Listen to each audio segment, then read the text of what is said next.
Salut les jaunines, c'est Loïc, j'espère que vous allez bien. Aujourd'hui on se retrouve pour parler de One Punch Man. Et plus précisément dans cette vidéo, j'avais envie de vous présenter les 5 monstres qui selon moi sont les plus sous-estimés de l'œuvre. Donc avant ça, si c'est pas déjà le cas, je t'invite à t'abonner, à activer la cloche des notifications pour pas louper les prochaines vidéos. Je vous invite également à aller rejoindre le serveur Discord One Punch Man FR, un serveur uniquement centré sur l'univers de One Punch Man. Et comme d'hab les amis, envoyez-moi toute votre force et on est parti.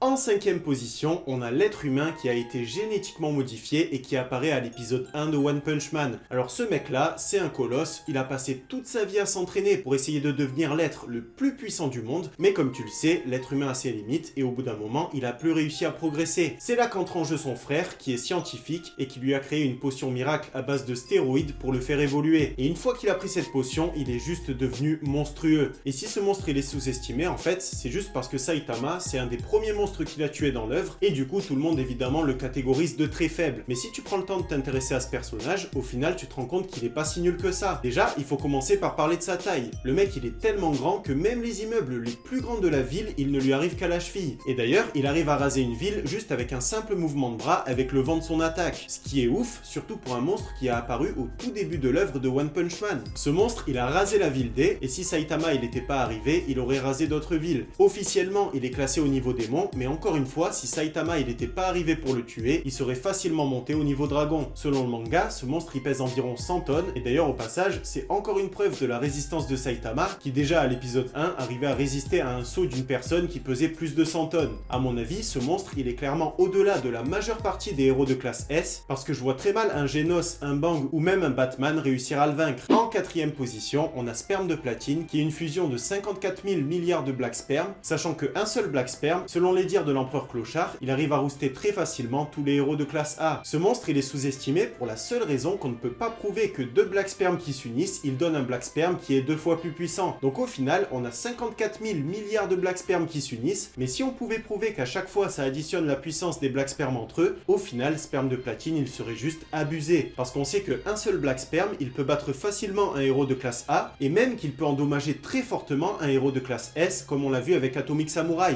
Donc imagine la fusion de 54 000 milliards de Black Sperm. En théorie, ça aurait donné un monstre qui se déplace à plusieurs millions de fois la vitesse de la lumière et qui est facilement capable de raser des planètes, des étoiles, voire même des galaxies avec une seule attaque. Mais grâce à son combat avec Garou et Flash, on sait que Sperme de Platine, il dépasse très largement la vitesse de la lumière et qu'il a une puissance délirante, même si pour moi, il reste sous-coté. En 3ème position, on a bien sûr Boros, l'alien qui va être tué par Saitama à la fin de la saison 1 de l'anime. Boros, c'est un combattant d'élite qui a parcouru l'univers pendant 20 ans à la recherche d'un adversaire à sa hauteur. Selon ses dires, il appartient à la race d'aliens ayant les plus grandes facultés de régénération de l'univers, et lui-même, il se décrit comme étant le meilleur de toute son espèce. Il possède 3 formes, sa forme de base avec son armure qui contient sa puissance, sa 2e forme où il brise son armure et où sa puissance est relâchée, et sa 3e forme, le Meteoric Burst, où il va relâcher toute son énergie latente. Et on sait que l'écart de puissance entre sa 2e et sa 3e forme, elle est juste colossale, parce que même Saitama, qui d'habitude est si nonchalant, au final, en voyant l'évolution de vitesse de Boros, il a été surpris, exactement d'ailleurs comme dans son combat avec Cosmic Garou. Et Boros, il est sous-estimé pour la seule et unique raison qu'il a été classé officiellement au niveau multicontinental à cause d'une traduction du webcomic qui dit qu'il va détruire la surface de la Terre avec son attaque. Et pour moi, c'est vraiment très réducteur. Et d'ailleurs, j'avais déjà fait une vidéo sur la vraie force de Boros au tout début de ma chaîne. Parce qu'il faut pas oublier que Boros, il a quand même tanké un coup ordinaire de Saitama, il a réussi à se régénérer de sa pluie de coups ordinaires, et surtout, il est pas mort immédiatement alors qu'il avait encaissé le Serious Punch de Saitama. Et d'ailleurs, Saitama en voyant ça, il l'a félicité et il lui a dit qu'il était sacrément balèze. En 2ème position, on a Orochi, le roi des monstres, qui est sous-estimé parce que comme tous les autres monstres, il a été one punch par Saitama. Et d'ailleurs, One et Murata, ils se sont ravisés. Ils se sont dit que c'était quand même abusé d'avoir développé autant l'intrigue autour de ce personnage pour au final le faire mourir en 2 secondes contre Saitama. Du coup, ils ont réécrit son histoire pour qu'il puisse durer un petit peu plus longtemps. Au final, Orochi il a été battu par un Serious Squirt de Saitama. Et juste avant ça, il nous a fait une attaque qui consistait à prendre toute l'énergie de la Terre,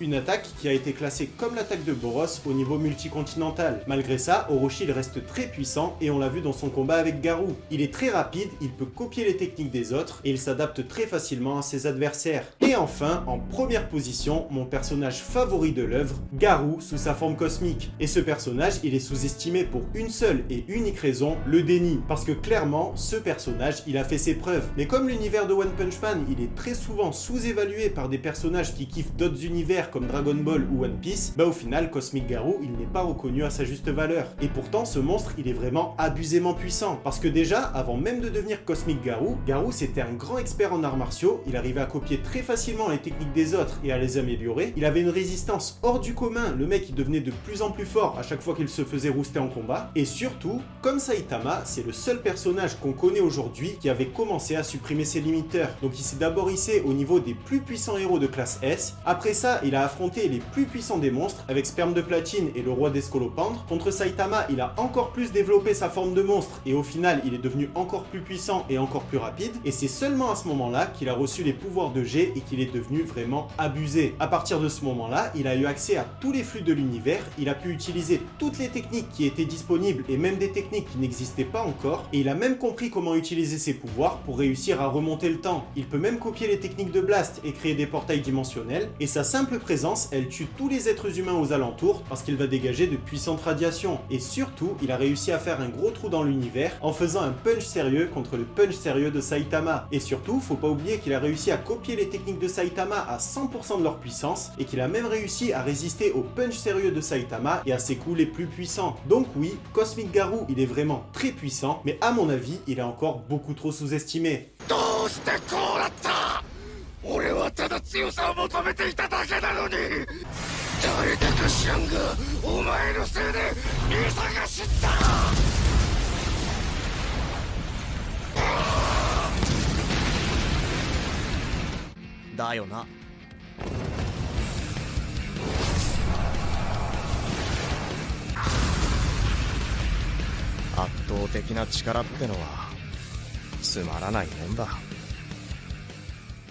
Et voilà pour cette vidéo, j'espère qu'elle vous a plu. Si c'est le cas et que vous voulez me soutenir, comme d'hab, pensez à la liker et à vous abonner. N'hésitez pas à me dire en commentaire tous les monstres de One Punch Man qui sont encore aujourd'hui trop sous-estimés. Et si ça vous plaît, bah, pourquoi pas en faire une partie 2 à l'avenir. Et de mon côté, je vous dis à très vite pour une nouvelle vidéo, un nouveau manga, et en attendant que la force vous anime les jeunes.